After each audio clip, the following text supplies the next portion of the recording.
안녕하세요, 여러분. 비비입니다. 오늘은 에서 그리고 에라는 문법을 배울 건데요. 혹시 수업을 보시다가 질문이 생기시면 아래에 댓글로 남겨주시면 되겠습니다. 네, 그럼 시작해 볼까요? Қайырлы күн достар, бүгін біз сіздермен және эсо деген корей тіліндегі жалғаулар және олардың айырмашылықтары мен қолданылу аясын бірге қарастыратын боламыз. Егер бұл тақырып қызық болса, соңына дейін қарап, пікір қалдырып, лайк басып, каналға тіркелуді ұмытпаңыз. Ендеше сабағымызды бастап көрейік. Ең бірінші қарастыратын жалғау жалғауы. Қалай, қай кезде қолданамыз? Жалпы бұл жалғау корей тіліндегі ең негізгі жалғаулардың бірі және бірнеше мағынада өте жиі қолданылады. Бүгін біз соның 3 мағынасын қарастыратын боламыз. Ең бірінші мағынасы бағыт. Яғни, мына жерге бара жатырмын, мына жерге келдім, мына жерге кеттім, мына жерде мысалға мына жерге барам деген сияқты сондай мағынадағы сөйлемдер болатын болса, сол қай жерге бара жатқандығымызды көрсеткен кезде осы жалғауын жалғай аламыз. Яғни қайда деген сұраққа жауап береді және қазақ тіліндегі барыс септігіне ұқсас деп қарастырсақ болады. Мысалы, 민수씨는 학교에 가요. 학교에 가요. 가요 бара жатыр. 어디에 가요? 학교에 가요. мектепке бара жатыр. Яғни қайда бара жатыр? Мектепке. Сол қайда деген сұраққа жауап беретін сөзге, ол сөз бізде әдетте бір орынның атауын, бір жердің атауын білдіретін сөз болады. Соған жалғауын жалғаймыз. Мына жағдайда бізде мектеп, 학교, соған ні жалғап тұрмыз. Келесі мысал, 우비는 어제 학교에 안 왔어요. 학교에 안 왔어요. 우빈 кеше мектепке келмеді. Келмеді. 안 왔어요. қайда келмеді? 어디에 안 왔어요. мектепке келмеді. Сол мектеп деген сөзге біз жалғауын жалғап тұрмыз. Былайша айтқанда, мысалы, нүктесі және B нүктесі деп қарастыратын болсақ, сол B нүктесінің атауына біз жалғауын жалғаймыз. Яғни, мына жерден шығып, мына жерге бара жатырмын. Немесе, мына жерден шығып, мына жерге келдім деген сияқты осы. Қайда келгенімізді, қайда бара жатқанымызды айтқан кезде, сол сөзге жалғауын жалғаймыз. Және бұл бағыт мағынасында қолданылғандықтан, бағытты білдіретін болғандықтан, сөйлем соңында көбінесе сол када, ода, танида сияқты қозғалысты білдіретін етістіктер келеді. Яғни бару, келу, күнделікті барып жүру, немесе мына жерге шығу, мына жерге кету деген сияқты мағынадағы етістіктер сөйлем соңында көбірек қолданылады. Соны ескеруіміз керек. Яғни қорытындылайтын болсақ, бірінші мағынасы бізде бағытты білдіреді. Келесі екінші мағынасын қарастырып көрейік. Екінші мағынасы қазақ тіліндегі жатыс септігіне ұқсас. Яғни бұл кездегі мағынасы қай жерде деген сұраққа жауап береді. Мына жерде мынадай зат бар, мына жерде мынадай адам бар, мына жерде мына нәрсе көп, мына нәрсе аз деп айтатын сондай сөйлемдерде жалғауын қолдана аламыз. Яғни бір жерде біреудің немесе бір заттың бар екендігін, жоқ екендігін, аз екендігін, көп екендігін айтқан кезде қолданамыз. Сөйлем соңында осы 4 сөз келіп тұратын болса, онда алдында, яғни солардың қай жерде екендігін айтып жататын болсақ, онда соған жалғауын жалғаймыз. Мысалы, 수지는 교실에 없어요. 없어요, жоқ. 수지 жоқ. Яғни қайда жоқ, қай жерде жоқ, сыныпта жоқ. Бұнда жатыс септігінің жалғауы жалғанып тұр. Яғни осындай мағынада да біз жалғауын қолдана аламыз. Келесі, 도서관에 책이 많아요. 많아요. 많다 сөзі қолданылып тұр, көп дегенді білдіретін. Көп, не көп, кітап көп, қайда көп, 도서관에, қай жерде көп, 도서관에, яғни кітапханада көп. Келесі, 기숙사에 TV가 있어요. 있어요, бар. Не бар? теледидар бар. Қайда бар? 기숙사에. Сол қайда дегенді білдіретін сөздерге біз жалғауын жалғап тұрмыз.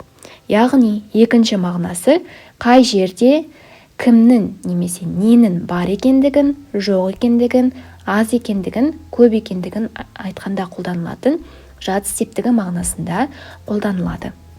Үшінші мағынасы бұл бізде уақытты айтқан кезде қолданылады. Яғни жалғауын біз уақытты айтқан кезде де қолдана аламыз. Мысалға сағат 8-де, сағат 7-де, түстен кейін, түсте, кеште деген сияқты бір уақыт, мерзімді білдіретін сөздерге жалғауын жалғау арқылы біз уақытты көрсете аламыз. Мысалға, 저는 매일 8시에 출근해요. 출근하다 жұмысқа барамын. Яғни сағат нешеде барамын? Сағат 8-де деп айтқан кезде осы жалғауын қолдана аламыз.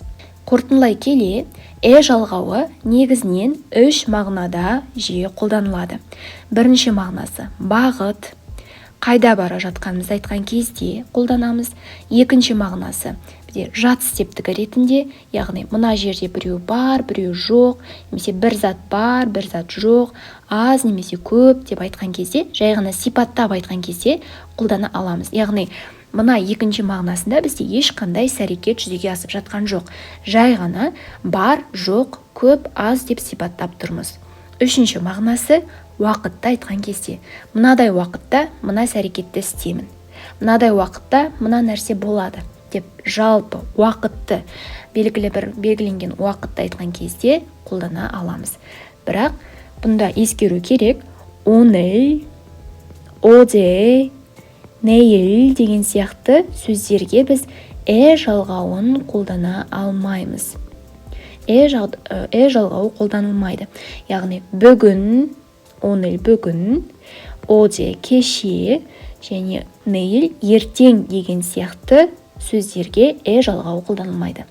Қалған басқа сөздерге, мысалға, өткен аптада, келесі аптада, осы аптада, немесе өткен айда, осы айда, келесі айда деген сияқты сөздерде біз жалғауын қолдана бере аламыз.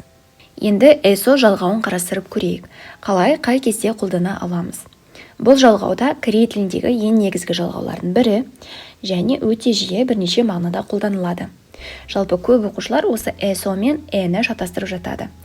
Нің мағынасын қарастырдық, енді esoның мағынасын қарастырып көрейік. Одан кейін айырмашылықтарына тоқталамыз. Ең бірінші мағынасы бұл бір жерде бір іс-әрекеттің жүзеге асып жатқанын айтқан кезде қолданылады. Яғни бұл жалғау қолданылған сөйлемде бір іс-әрекет болып жатқандығы көрсетілу керек. Бұл не деген сөз? Мысалы, 수진 씨는 식당에서 밥을 먹어요. 수진 асханада тамақ ішіп отыр. Тамақ ішіп отыр. Ол бізде іс-әрекет. Тамақ ішу іс-әрекеті жүзеге асып жатыр.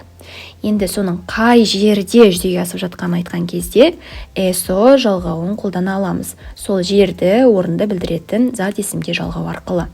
Бұндағы бізде іс-әрекет жүзеге асып жатқан жер асхана. Осы асханаға біз асхананы білдіретін 식당 сөзіне eso жалғауын жалғап тұрмыз. Яғни 식당에서 밥을 먹어요.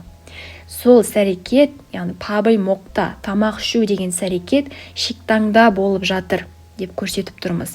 Яғни esoны қолданған кезде бір іс-әрекет міндетті түрде жүзеге асу керек.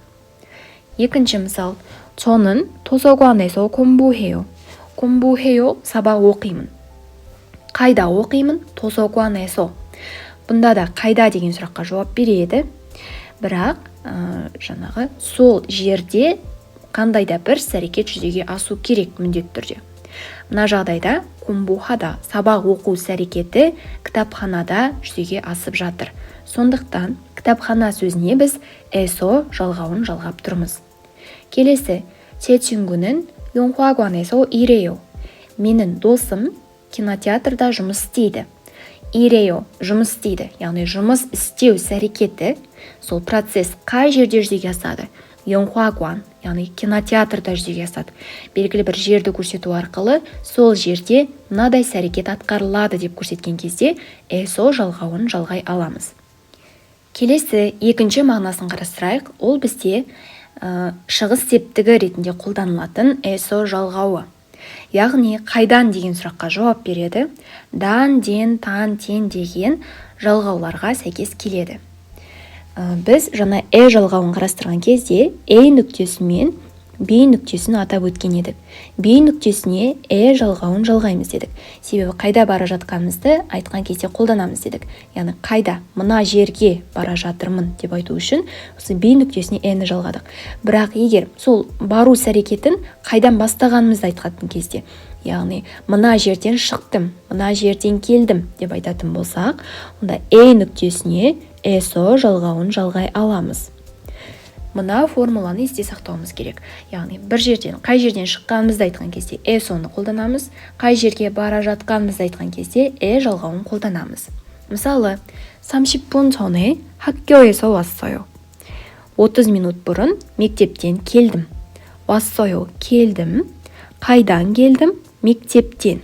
학교에서. Мына жерден, мысалы, мектептен үйге келдім. 학교에서 집에 왔어요. деген мағынада қолдана аламыз. Сол қай жерден шыққанын, қай жерден сол келу әрекетін бастағандығын айтқан кезде сол жерді білдіретін сөзге СО жалғауын жалғаймыз. келесі, 친구랑 같이 버스에서 내렸어요. досыммен бірге автобустан түстім. Яғни қайдан түстім? автобустан деп, автобус сөзіне СО жалғауы жалғанып тұр. Қорытындылай келе, СО жалғауы негізінен екі мағынада қолданылады. Біріншісі, бір жерде бір әрекет жүзеге асуы керек. Яғни бір жерде бір әрекеттің жүзеге асып жатқандығын айтқан кезде қолданамыз. Міндетті түрде бір әрекет орын алуы керек. Мына жерде мына әрекетті істедім деп көрсеткен кезде сол жердің атауына СО жалғауын жалғаймыз. Келесі екінші мағынасы шығыс септігі ретінде мына жерден шықтым, мына жерден келдім деген сияқты мағыналарда сол жердің атауына СО жалғауын жалғай аламыз. Шығыс септігі ретінде қолданылады. Енді және СО жалғауларының айырмашылығын қарастырып көрейік. Көбі осы екі жалғауды шатастырып жатады, бірақ жаңағы әрқайсының өздерінің мағынасын білсек, ажырату өте оңай. Мысалдар арқылы ережелерді қайталап ажыратып көрейік. Мына мысалды қарастырып көрейік. 집에서 한국어 책이 많아요. 집에 한국어 책이 많아요. Мына жағдайда бізде екінші нұсқасы дұрыс жауап. Неге? Себебі біз жалғауын өткен кезде айтқан едік. Егер сөйлем соңында біз бір нәрсе бар, немесе жоқ, бір нәрсе көп, аз деп айтқан кезде жалғауын қолданамыз дедік. Себебі бұнда ешқандай әрекет жүзеге асып жатқан жоқ. Біз жай ғана мына жерде мынадай нәрсе көп, мына жерде мынадай нәрсе бар, мына жерде мынадай нәрсе аз деген сияқты сипаттап айтып жатырмыз. Ал сипаттап айтқан кезде жалғауын қолданамыз. Соны есте сақтаймыз. Сондықтан 집에서 한국어 책이 많아요. үйде корей тілі кітабы көп деген сөйлемде 집에서 деп СО жалғауын қолданбаймыз. Тек жалғауын қолданамыз. Соны есте сақтаңыз. келесі, 학교 식당에 친구와 같이 밥을 먹었어요. 학교 식당에서 친구와 같이 밥을 먹었어요. Мына жағдайда екінші нұсқасы дұрыс жауап. Неге? Себебі біз айтқан едік. СО жалғауы бір жерде, қандайда бір орында, қандайда бір әрекет жүзеге асып жатқанын айтқан кезде қолданамыз дедік. Ал мына сөйлемді қарасақ, мектептің асханасында досыммен бірге тамақ іштім дейді. Яғни тамақ іштім, 밥을 먹었어요. Егер сондай әрекет келіп тұрса, сол әрекеттің қайда жүзеге асып жатқандығын айтып жатсақ, онда сол орын немесе жердің атауына СО жалғауын жалғаймыз. келесі, 알마티에서 바다가 없어요. 알마티에 바다가 없어요.